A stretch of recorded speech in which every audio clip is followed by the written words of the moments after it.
1 KG চাউলের দাম 53, 54 বা 55 টাকা পড়ে যায়, আপনাদেরকে দেওয়া হয় 30 টাকায়।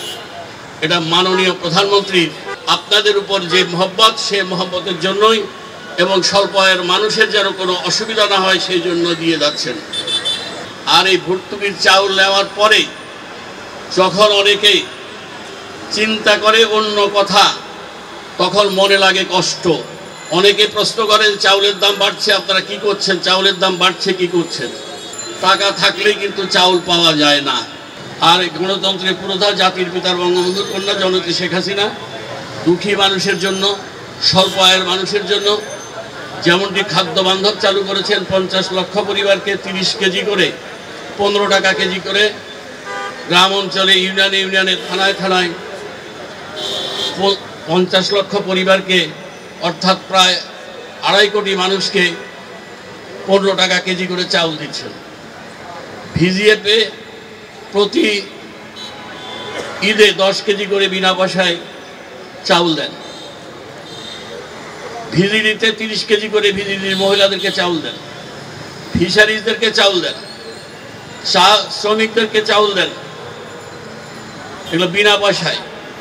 আর 30 টাকা করে ওএমএস অর্থাৎ ওপেন মার্কেট সেল, খোলা বাজারে 30 টাকা করে চাউল দেন।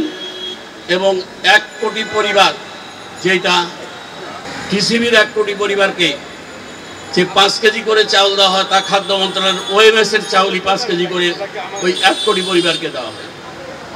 যখন আমি দায়িত্ব নিয়েছিলাম প্রথম, তখন ধানের দাম, সরকারি দাম ছিল 24 টাকা, সেখান থেকে 28 টাকা, তারপরে 30 টাকা, তারপর এখন 32 টাকা।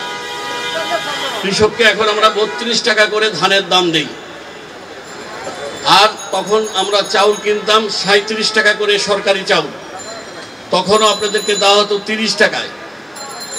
এখন কিনতে হয় 45 টাকায়, তাও দেওয়া হচ্ছে 30 টাকায়।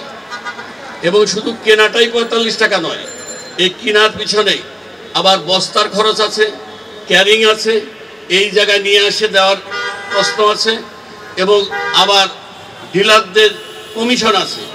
সেই দিকে যদি হিসাব করা যায়, 1 কেজি চাউলের দাম 53, 54 বা 55 টাকা পড়ে যায়, আপনাদেরকে দেওয়া হয় 30 টাকায়।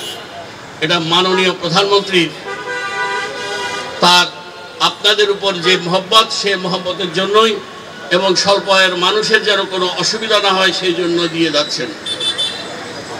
আমরা যদি চিন্তা করি, আমরা যদি এই জিনিসগুলো চিন্তা করি যে সরকার কত টাকা ভর্তুকি দেয়, আর এই ভর্তুকির চাউল নেওয়ার পরে যখন অনেকে চিন্তা করে অন্য কথা, তখন মনে লাগে কষ্ট। অতএব আপনাদেরকে এই দিকে চিন্তা করতে হবে। কোনো দেশেই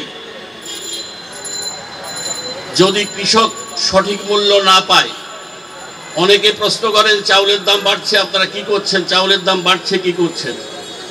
আজকে যদি আমরা বলি যে কৃষককে 24 টাকার বেশি ধানের দাম দেওয়া হবে না, তাহলে কৃষক কি ধান রোপণ করবে, ধানের চাষ করবে? বলেন দেখি। কৃষক যদি ধানের চাষ না করে, তাহলে আমাদের দেশের অবস্থাটা কি হবে? তাহলে বিদেশ থেকে কিনতে হবে, বিদেশ থেকে কিনতে হলে কোটি কোটি ডলার দিতে হবে। তারপরে কি হবে? টাকা থাকলেই কিন্তু চাউল পাওয়া যায় না। এখন ভিয়েতনাম থেকে যদি চাউল কিনেন, তাহলে 1 টন চাউলের দাম $710। ইন্ডিয়া থেকে যদি কিনেন, তাহলে $560, তার উপর আবার 20% ট্যাক্স। তাহলে আমার কৃষককে যদি 2 টাকা বেশি দিয়ে বা 4 টাকা বেশি দিয়ে আমার জমিতে যদি আমরা উৎপাদন করতে পারি, নিজের উৎপাদন যদি নিজে করতে পারি, আর আমাদের খাদ্যের চাহিদা যদি আমরা মেটাতে পারি, আর সেই জায়গাতে কৃষককে যদি সহায়তা আমরা করি, আর সেই জায়গায় আমাদের বিদেশি মুদ্রা রক্ষা করতে পারি, তাহলে 2 টাকা 4 টাকা বেশি দামে চাউল খেলে কিন্তু কিছু আসে যায় বলে আমি মনে করি না। আপনি দেখেন, একটা বাড়িতে 3 জন বা 4 জনের বাড়িতে আপনার খুব বেশি হলে 1.5 থেকে 2 কেজি বা 2.5 কেজি চাউল লাগে। 2 কেজি চাউল যদি লাগে, যদি 2 টাকা করে বেশি হয় বা 3 টাকা বেশি হয়, 4 টাকা বেশি যদি হয়, তো প্রতিদিন 10 টাকা বেশি আপনার খরচ বেশি হইতে পারে। অথচ আপনি কমের পক্ষে ডেলি 3টা 4টা সিগারেট খাচ্ছেন, 10 টাকা 12 টাকা করে একটা সিগারেট, আপনার 15 টাকা, মানে আপনার 20 টাকা 30 টাকা ওখানেই খরচ হয়ে যাচ্ছে। চাউলের দাম নিয়ে যখন আপনি গসিপিং করেন বা একটা চায়ের দোকানে বসে আড্ডা দিয়ে চাউলের দামের কথা বলেন, তখন কিন্তু দেখা যায় যে আপনি ওখানে চায়ের সাথে একটা নিমকি বা একটা সিঙ্গাড়া একটা বিস্কুট খেয়ে আপনি 20 টাকা নষ্ট করে ফেলছেন। এগুলো কিন্তু আমাদেরকে মাথায় আনতে হবে।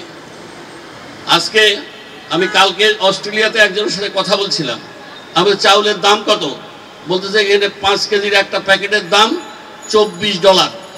এখন হিসাব করেন $24 যদি 5 কেজি চাউলের দাম হয়, তাহলে আমরা কি অবস্থায় আছি? আমরা ভালো আছি না খারাপ আছি?